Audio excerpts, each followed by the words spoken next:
we're not about setting people up for failure. We're about setting people up for success. It's who's willing to invest and plug in. The system works, the business works. It's really about the quality of the people.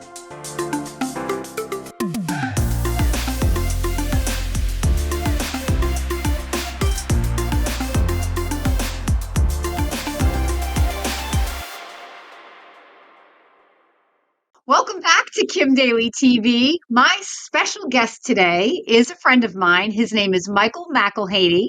He is the president and CEO of a company called Units Moving and Storage. Michael, welcome to Kim Daly TV. Thank you, Kim, and thank you for the opportunity. Yeah, I'm so excited to have you here because I know that moving and storage is a bulletproof industry and you know it.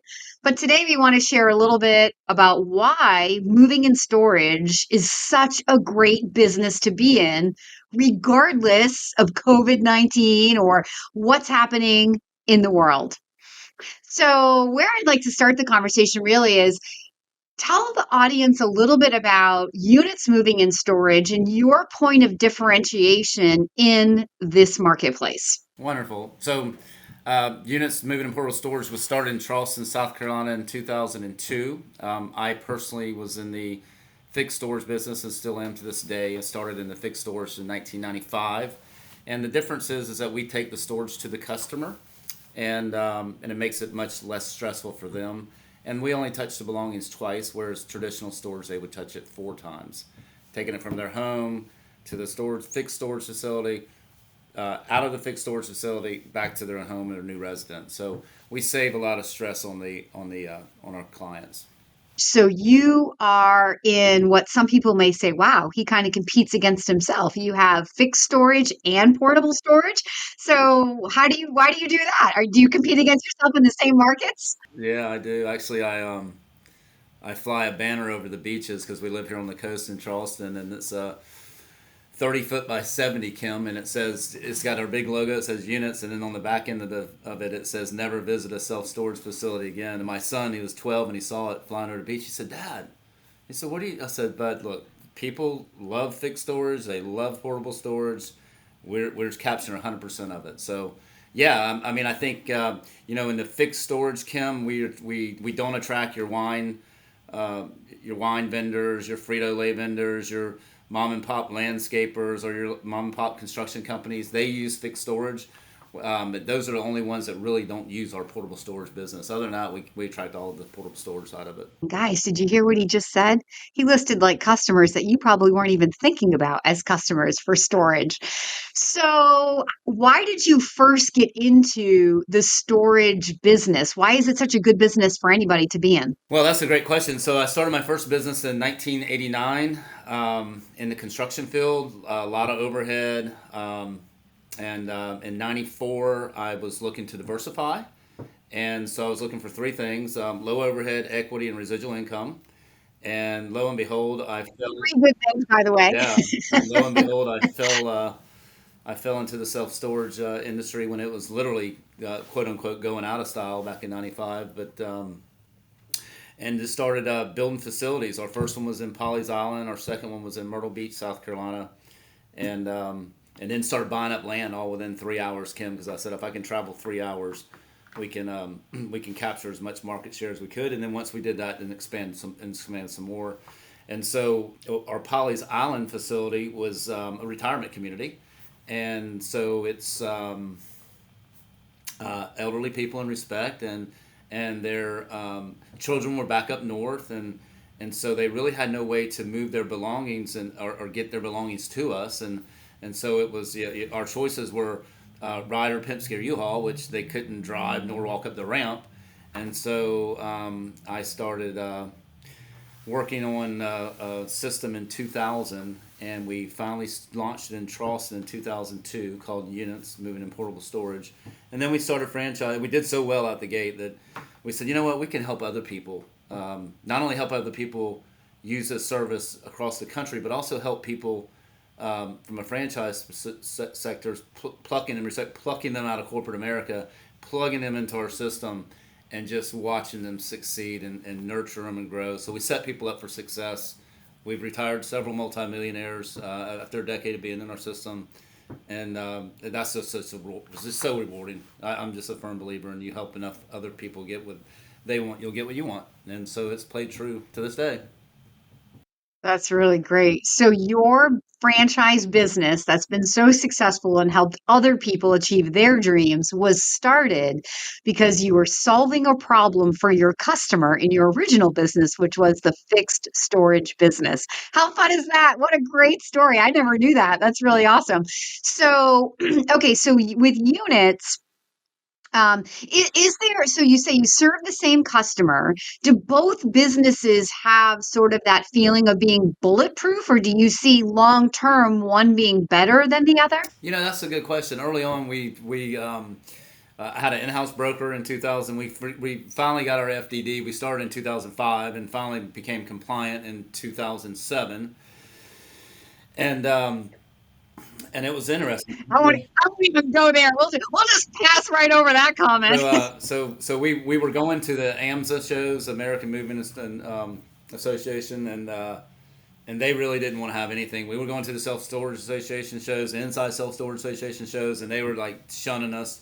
But now they're embracing us because they see that. I mean, Wall Street talks about storage. You have more and more high end occupations getting in our spaces, particularly the fixed space. Attorneys, doctors, large REITs. Like for instance, Extra Space is $1 billion REIT. Life Storage the same. So these markets grow, and I'm sure in your market that if you've probably seen more and more self storage facilities being built, and most of them these days are vertical, not horizontal. They go straight up, right? Which is a beautiful thing. I love building them and developing them.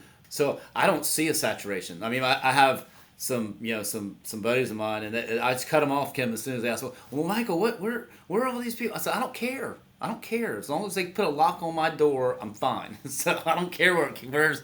But it seems like the more people, especially domestically in the States, that I found that store stuff, then buy more stuff and store it.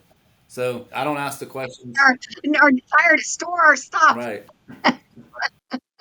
Okay, so I meet a lot of investor type people who have the mindset of putting their money in motion and getting their money working for them. And they're saying things like, I'm looking for a depreciable asset, I'm looking for a great tax deduction business.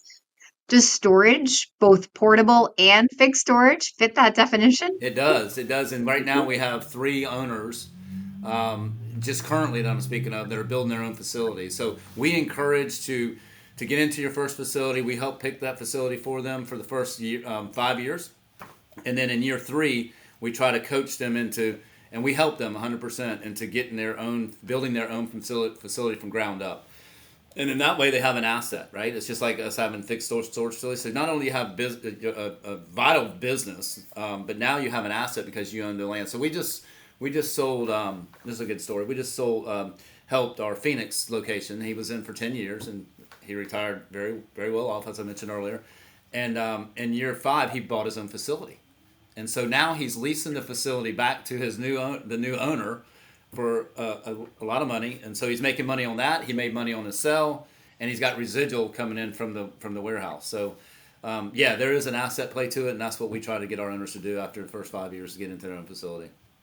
Yeah, Outgrow that's that awesome. one, build another one, and then rent that one out, and then that one pays the rent for the new one, and it's a cycle, and it just keeps going. It's crazy. It's beautiful. So, okay, this may be a lob question, but let's just throw it out there. The barrier of entry to mobile storage versus fixed storage. In my mind, it feels like mobile storage has to be a smaller investment out of the gate than fixed storage, but why don't you No, clarify? it is, and that's one of the reasons, Kim, why our space is so wanted. Quite frankly, I mean, we've got one guy that's got 80 storage facilities. That's a franchisee of units. I mean, because he sees it. He sees that people are going to be storing both ways, and why not capture 100% of it? But the fixed side is, I mean, we just finished a $12 million facility of 670 units. And you open the door and you pray that those units fill up. Whereas with the portable side, you can graduate into it. We start with 120, and then you move on up, move on up, move on up, and then you can pick your warehouse space as you grow. And then the red tape. There's like when we build a fixed storage facility, Kim, from ground up. The red tape going through the municipalities and zoning and permitting, and that's non-existent with units, because you go into an industrial park, you don't have to have road frontage, and you rent warehouse space, and all that red tape's gone. I mean, that's usually at least a year process through red tape to get a facility permitted. And I'd say it's about 10%. So you're 1.2 million with the units franchise. You got to have a net worth of 1.2 million to get a business up and running with 250, depending on your market, 300 containers. You're every bit of 1.8, 2.2 million, and you're very profitable. And you consider a fixed storage facility. But today's, I mean, I'm hearing where seeing actually not hearing where facilities are selling for $300 a square foot, which is so 80,000 square foot facility is $21 million, which is good. That's good. It's pretty good, guys. That's pretty good. High level of investment, but those of you who've been are watching this video who've landed on any of my other videos understand, if you've heard me talk about the money and time are inversely related, right? So a smaller investment of money typically buys a business where the owner is going to be more active in the business, proactively driving that activity.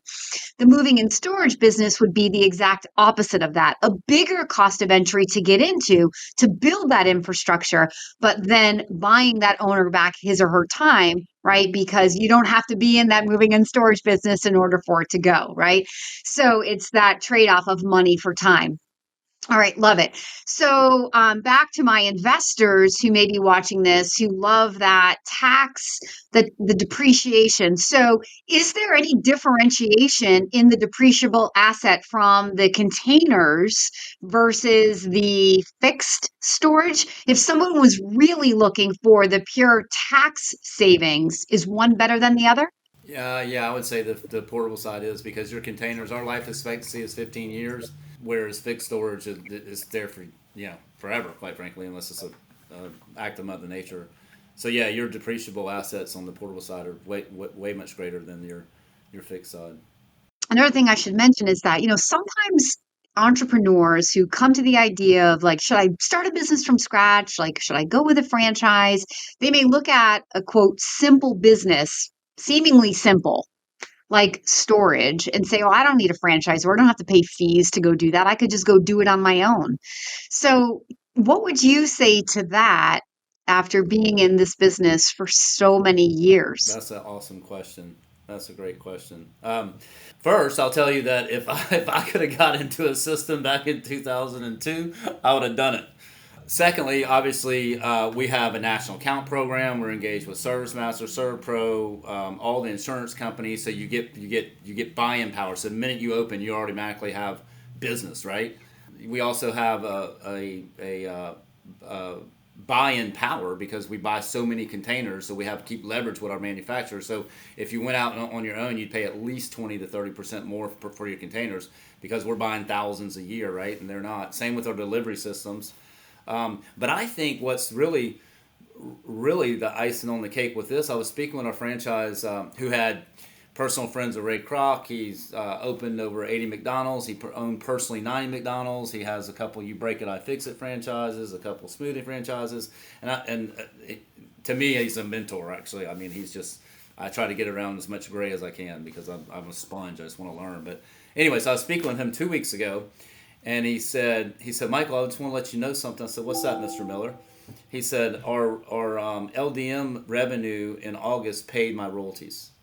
So we started our LDM system about 6 years ago, and basically that was the whole game plan, Kim, with the franchise. Not only helping the people in the communities get a better product and a better service with less stress, and quite frankly for about the same amount of money, but also being able to take people out of corporate America and help breed, mold them and nurture them, and just care for them, and get them, drive them to strong EBITDAs, to success, to retirement.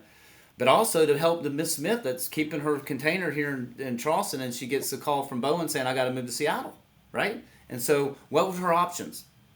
Call United Mayflower Beacon and get them to go to the facility and unload our unit and load it there, and then ship it across country. And then when you ship it at United Beacon and Mayflower, it's got to come out of that 18-wheeler the day it gets there. Well, say her house wasn't ready. Say the closing fell apart. So then she's got to go take it from there and go to a facility. Sometimes as long as you're getting touched 6 times. Whereas with units, she calls, says, "Hey, my Bowen's transferred me from Charleston to Seattle. How can you help me?" And we give her a quote. We put the container on a semi and ship it to Seattle for a third of the cost. And that's not in our performa. That's an added revenue stream that we added on 6 years ago. And the owners have no skin in the game. They don't pay for the call center. They don't pay for the container. They don't pay for booking it. All they have to do is when the container arrives to their facility is stab it with the forklift, stack it until they need it, and if they need it then they put it on, then they deliver it, and they get a delivery fee as well. Plus they get a third of our move. So my goal and vision is to have every owner making enough money and more money through the LDM system to pay the royalties. That's a wash completely, and you got a brand that's bulletproof. I mean, it's amazing. That's It was amazing. just music to my ears when he told me that. And by the way, That's his amazing. royalties are pretty hefty because he's a very one of our bigger franchises. Put it that way.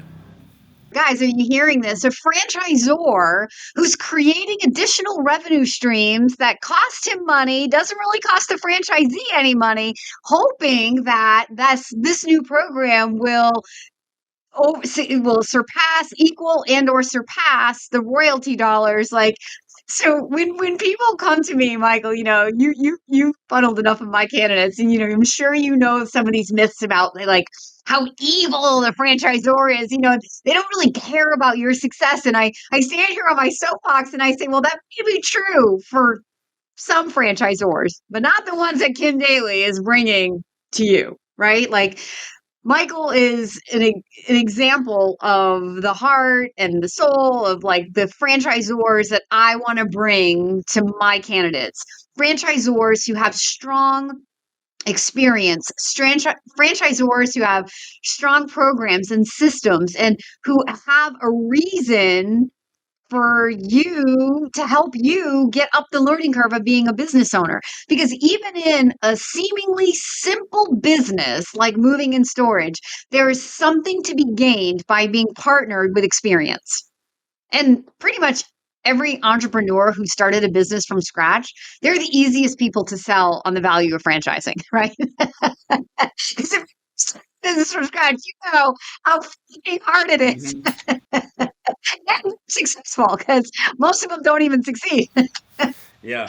And then you come to an idea like, Michael's concept where, I don't know what you state as your failure rate, but I know you have a very, very high success rate. And I know that you have some heavy hitters. You've already mentioned the kinds of people that are some of, the franchisees in your system. You're attracting experienced entrepreneurs and business owners to your idea, which what does that say?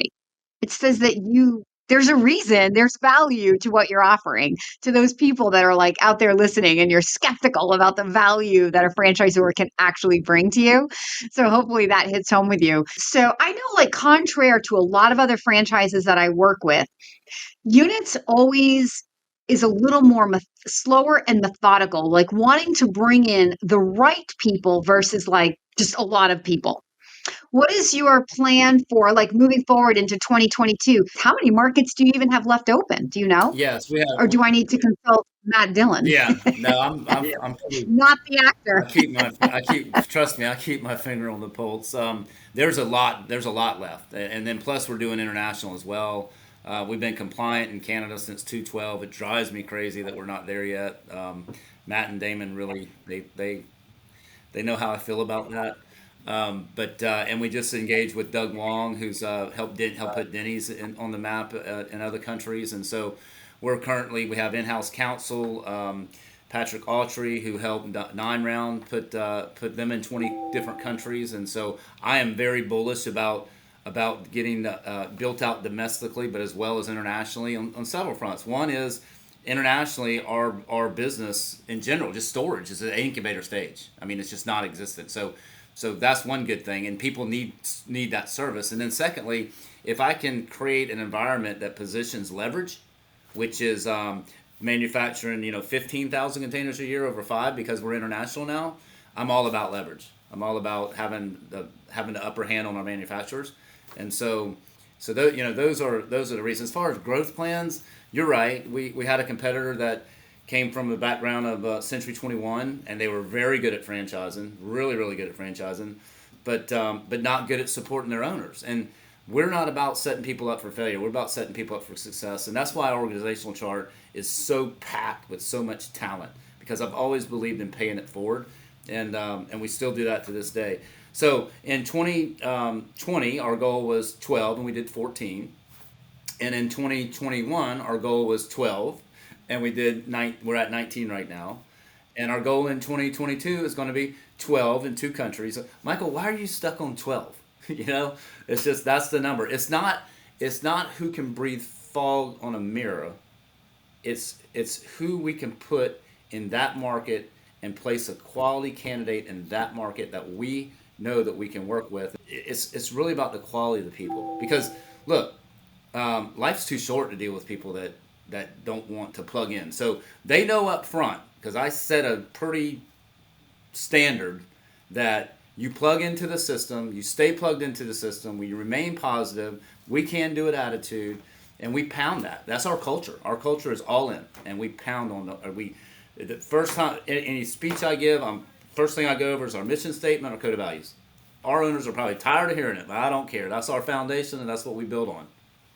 So what is the definition of this, perfect candidate for your process, or that would go on to become a franchisee in your system? Well, first of all, a good clean background check, right? Second of all, financially qualified. But one of the things that I go over Discovery Day, and it's the biggest part of my presentation at Discovery Day, Kim, is I used to say I believe readers are leaders, but my wife said, Michael, that might be abrasive. How about I'm of the opinion that readers are leaders? So I'm of the opinion that readers are leaders. So I was reading this book called The Ideal Team Player, and it's a business book, a very good business book, by the way. And I was flipping through, and there was a Venn chart on one of the pages, and it had 3 circles, and in the middle, all 3 circles met each other. And so it was hungry, humble, and smart. And so I said, "Wow!" I mean, it just stuck out like deer in headlights. And I was like, "Wow!" I'm going to go to my businesses and I'm going to see who has these traits. And in the book, a new CEO came in to take over a company who didn't know that industry is a big construction industry, and they had a big project to do, Kim, and he needed to hire a superintendent, and all the seniors that knew of a superintendent for him to hire. And he interviewed him. He didn't hire him, and they said, "We got to get this project done. Why didn't you hire him?" And he said he didn't meet the qualities. And they were like, "You're not going to find anybody like that." And so, in the end of the book, he did, and the company excelled and all that. So not only do we anything that we ask of somebody, we lead by example. Hungry, humble, and smart. Other things that the Daily Coach also has said in many other videos on this YouTube channel. It's so great. Guys, this is what you're looking for. I stand here on my soapbox and say, when you buy a franchise, when you invest in a franchise, you are not buying a widget. You are not buying a brand. You are buying leadership. Period. So, on that note, let's go ahead and say, if you are interested in this business, please leave a comment below, or you can email me, Kim at the Daily Coach. Give me the opportunity to do the pre qualification with you, to help set your expectations, to make sure that you're financially qualified, to make sure that where you live or you would want the business to operate is an open and viable market for this concept. And then I'll bring you back to Michael's team, who will begin the education process with you. Michael, do you agree with that? I agree 100%. Thank you, Michael, for joining. It's fun to actually see you face to face after exchanging so many emails. Thank you for joining us here on Kim Daly TV. And until next time, everybody, I am Kim Daly, and I want to be your daily coach.